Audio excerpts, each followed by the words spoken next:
Now to Ask the Expert. October is Breast Cancer Awareness Month. About 1 in 8 U.S. women will develop breast cancer in the U.S. And some survive and go on to have healthy lives. And today we're talking about what happens after a cancer diagnosis.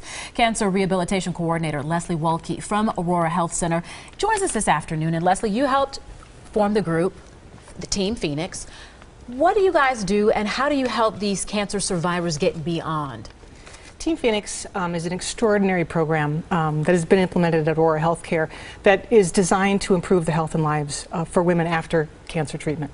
So we know from the research that cancer survivors who exercise live longer than those who don't. They die less of cancer, they die less of other things. They live healthier and longer. But the problem is the research also tells us that most of cancer survivors don't exercise. So we have a dichotomy. So we're looking at people, it's more important for them to exercise, but they exercise less.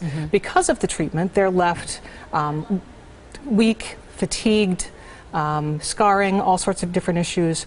So the program then has been developed to kind of combat those issues. And we're talking exercise. We saw some photos. I mean, we're talking walks, runs, or what kind of exercise are we talking about? Well, that's what makes Team Phoenix so unique. Right.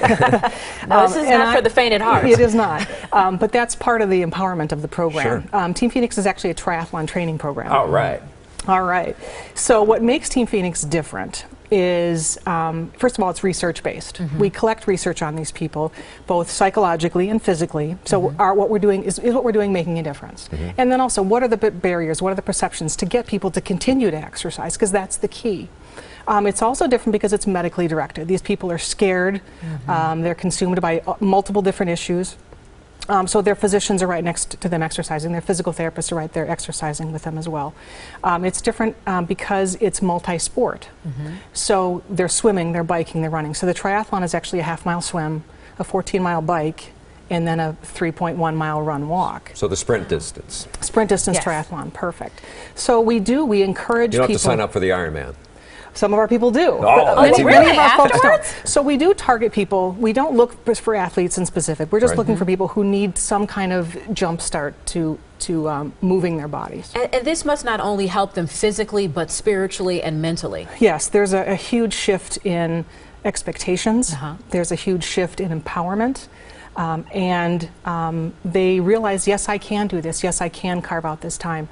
And I do now. We introduce people to sites all over the city where they can exercise. So then they group together. So it's triathlon is an individual sport, but they're in a group. So it's a collective empowerment.